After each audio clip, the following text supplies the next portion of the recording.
क्या होगा अगर सूरज बस गायब हो जाए?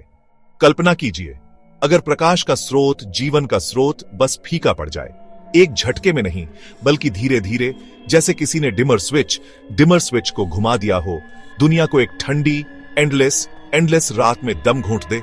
एक ऐसी रात जो कभी खत्म न हो, एक ऐसी सर्दी जो कभी पिघले नहीं। साल है 536 ईस्वी। इतिहास के पन्नों में दर्ज एक ऐसा वर्ष जो अपनी भयावहता के लिए कुख्यात है। आप स्कैंडिनेवियन गांव में एक बच्चे हैं, अपनी युवावस्था में दुनिया को देख रहे हैं, एक ऐसी दुनिया में जाग रहे हैं जहां सूरज एक पीला ठंडा भूत है, एक धुंधली याद, अपनी पूर्व महिमा का एक बेहोश प्रतिबिंब। हवा में अजीब सी ठंडक है, भले ही गर्मी शुरू होने वाली हो, एक अप्राकृतिक ठंड जो हड्डियों तक जम जाती है। आपके पिता जो कभी शांत रहते थे, एक मजबूत और स्थिर व्यक्ति, अब ग्रे आसमान को देख रहे हैं, एक ऐसी उम्मीद की तलाश में जो कभी नहीं आती। उनकी आंखों में निराशा की एक गहरी छाया है, पंछी खामोश है, उनकी चहचहाहट जो कभी सुबह का स्वागत करती थी अब एक भयानक चुप्पी से बदल गई है। गांव के किनारे पर लगा बड़ा ओक का पेड़ स्केलेटन कंकाल जैसा दिख रहा है, एक चेतावनी, एक अशुभ संकेत। बड़े लोग गुस्साए गॉड्स, देवताओं और एक असंतुलित दुनिया के बारे में फुसफुसाते हैं। उनके स्वर डर और अनिश्चितता से भरे हुए हैं। उनकी आंखों में एक नया डर है, भुखमरी, फसलों के विफल होने और भंडार के कम होने की आशंका।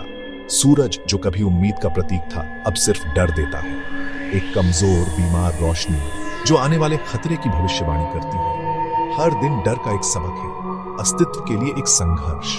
हर परछाई एक ऐसी दुनिया की याद दिलाती है जो बिखर रही है, एक ऐसी दुनिया जो कभी हरी भरी और जीवंत थी अब एक बंजर भूमि में बदल गई है। मौसमों की निश्चितता, खुद जीवन की, गायब हो गई है। प्रकृति का क्रम टूट गया है, जिससे अराजकता और भ्रम पैदा हो रहा है। आप अपने पेट में खालीपन महसूस करते हैं, भूख की एक निरंतर पीड़ा और अपनी आत्मा में एक गहरा डर, एक डर जो हर गुजरते दिन के साथ बढ़ता जाता है। सूरज एक फीकी डिस्क की तरह लटका हुआ है, कुछ भी वादा नहीं कर रहा, कोई गर्मी नहीं, कोई प्रकाश नहीं, कोई आशा नहीं। आप एक भूली हुई आत्मा है, एक ऐसी दुनिया में खो गए हैं जो अपने आप को भूल गई है। एक ऐसे साल से गुजर रहे हैं जिसे इतिहासकार जीवित रहने का सबसे बुरा साल कहते हैं, एक ऐसा वर्ष जिसने सभ्यता के ताने बाने को ही बदल दिया। वो साल जब सूरज मर गया और दुनिया हमेशा के लिए बदल गई। किस चीज ने आसमान को इंसानियत के खिलाफ कर दिया? क्या कोई ऐसी घटना घटी जिसने प्रकृति के संतुलन को बिगाड़ दिया, जिससे आसमान हम इंसानों के लिए ही एक दुश्मन बन गया?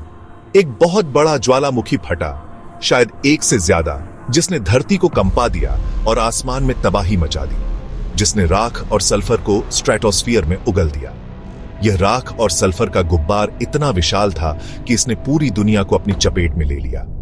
एरोसोल की एक परत ने उत्तरी गोलार्ध को ढक लिया, एक ऐसी चादर जो सूरज की रोशनी को धरती तक पहुंचने से रोकने लगी। सूरज की गर्मी को रोक दिया, धरती पर छा गई एक ऐसी ठंडक जिसने जीवन को मुश्किल बना दिया।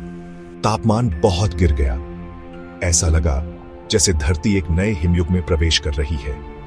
रोम से चीन तक के इतिहास बताते हैं, उस दौर की कहानियां सुनाते हैं जब दुनिया एक अलग ही रूप में थी, कि गर्मियों में बर्फबारी हुई और फसलें बर्बाद हो गईं। खेतों में हरियाली की जगह बर्फ की चादर बिछ गई। प्रोकोपियस ने लिखा, सूरज अपनी रोशनी बिना चमक के दे रहा था, उसकी किरणें कमजोर और बेजान थीं, चांद की तरह। इस पूरे साल सूरज की जगह एक धुंधला चांद उगाया था जो निराशा का प्रतीक था। आयरलैंड में कई सालों तक रोटी नहीं बनी, अनाज के भंडार खाली हो गए और लोग भूख से तड़पने लगे। चीन में पीली धूल बर्फ की तरह गिरी, आसमान से बरसती धूल ने शहरों और गांवों को ढक लिया। हमारे स्कैंडिनेवियन बच्चे के लिए साइंस का कोई मतलब नहीं था, उनके लिए विज्ञान की कोई थ्योरी काम नहीं कर रही थी। असलियत फ्रॉस्टबाइटन जौ और पतला कड़वा दूध थी, यही उनकी सच्चाई थी, एक कड़वी और दर्दनाक सच्चाई। बड़ों की समझ काम नहीं आई। देवताओं को की गई पूजा से कोई राहत नहीं मिली। लोगों ने देवताओं से प्रार्थना की, लेकिन कोई जवाब नहीं आया। आसमान मंद रहा, फसलें सूख गई और अकाल आ गया।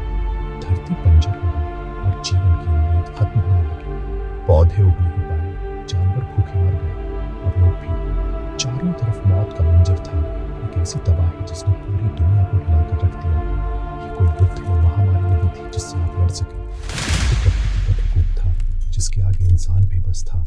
बस आसमान में एक शांत, ठंडा ऑपरेसिव ऐसा तमाशा जो बिना किसी शोर के, बिना किसी हलचल के अपना काम कर रहा था।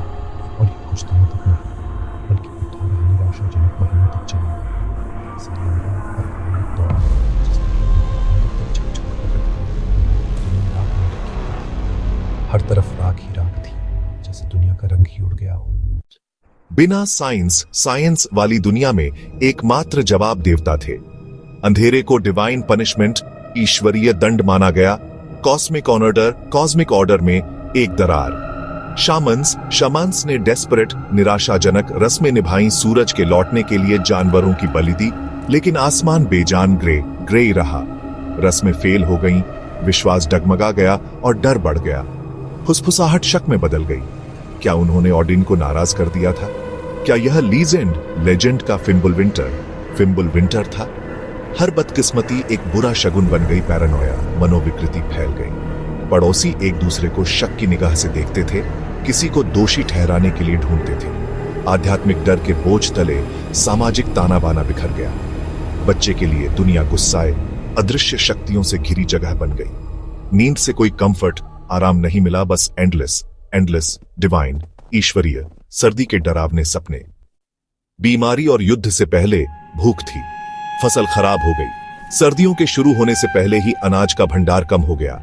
परिवारों ने अगले साल के लिए रखे बीज अनाज खा लिए। एक डेस्परेट, निराशाजनक जुआ।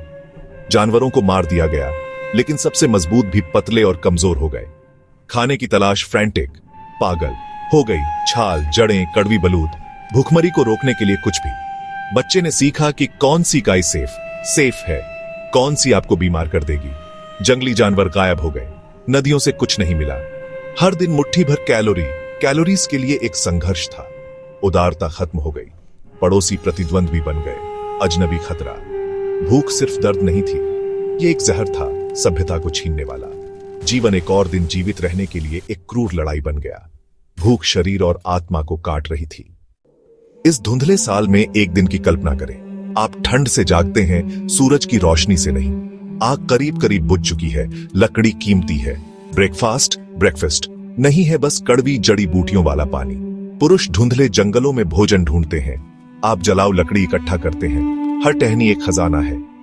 दुनिया छोटी, ज्यादा खतरनाक लगती है। हर परछाई एक खतरा है।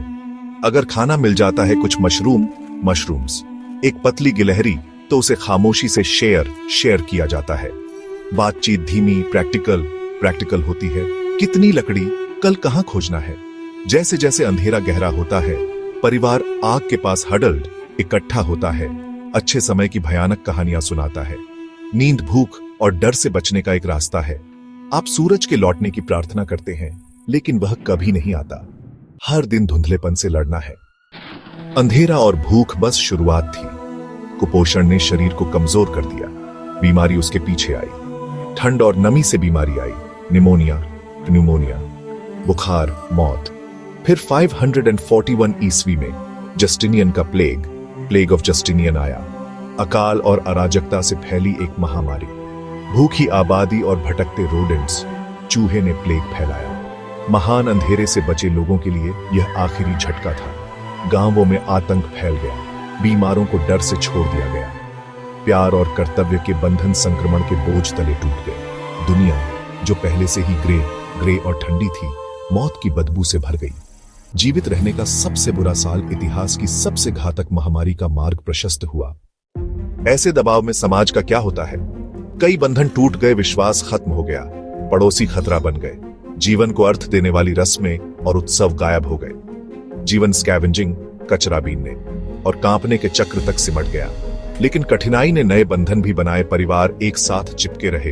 अंधेरे में दयालुता के छोटे छोटे काम जम के खाने का एक टुकड़ा, शेयर करना उम्मीद का एक काम बन गया, जो समुदाय अपने सबसे कमजोर लोगों की देखभाल करते थे।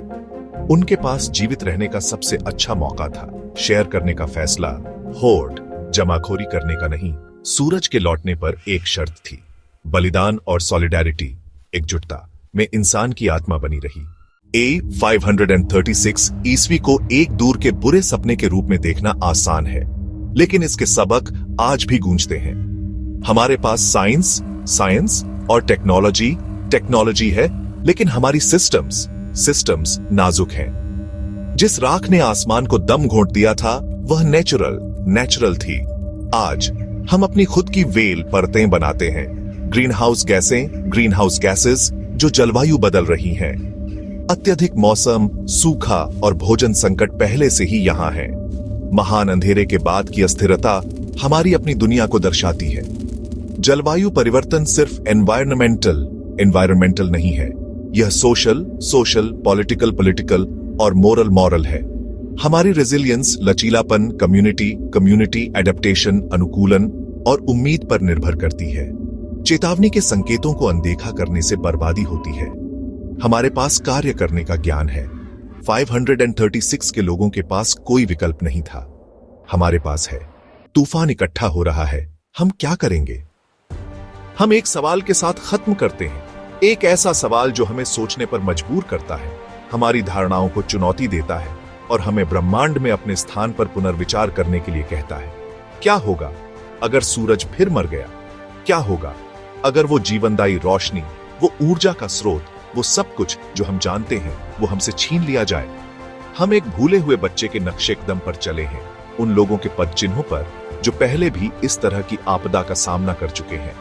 उनके डर और भूख को महसूस किया है, उस निराशा को महसूस किया है जो तब छा जाती है जब भविष्य अनिश्चित हो जाता है। उनकी दुनिया उन ताकतों से बिखर गई थी, उन प्राकृतिक आपदाओं से तहस नहस हो गई थी जिन पर उनका कोई कंट्रोल नहीं था। ऐसी ताकतें जो उनकी समझ से परे थीं और जिनसे वो बेबस थे। हमारी सभ्यता भी उतनी ही नाजुक है, उतनी ही संवेदनशील है, जो एक स्टेबल जलवायु पर बनी है, एक ऐसे संतुलन पर टिकी है जिसे हम अक्सर हल्के में लेते हैं। आज एक सुपर ज्वालामुखी ग्लोबल तबाही लाएगा, एक ऐसी घटना जो दुनिया को हमेशा के लिए बदल देगी। सप्लाई चेन्स टूट जाएंगे, जरूरी सामानों की किल्लत हो जाएगी, अरबों खतरे में होंगे। जीवन और मृत्यु के बीच झूलते हुए सबक है ह्यूमिलिटी, विनम्रता। हमें यह याद दिलाता है कि हम कितने छोटे और कमजोर हैं। हम इस ग्रह के टेनेंट्स हैं, मालिक नहीं। हमें इसका सम्मान करना चाहिए और इसकी रक्षा करनी चाहिए। 536 के लोग टिके रहे। उस अंधेरे युग में भी उन्होंने हार नहीं मानी, फिर से बनाया, अपनी दुनिया को फिर से खड़ा किया और अपनी रेजिलियंस, लचीलापन को आगे बढ़ाया। उन्होंने साबित कर दिया कि इंसानियत किसी भी मुश्किल का सामना कर सकती है।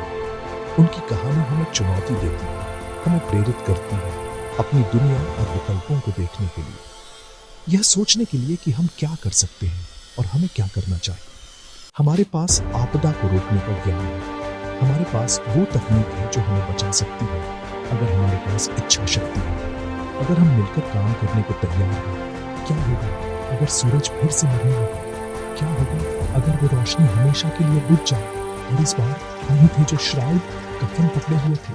क्या हम उम्मीद की किरण को बचा पाएंगे?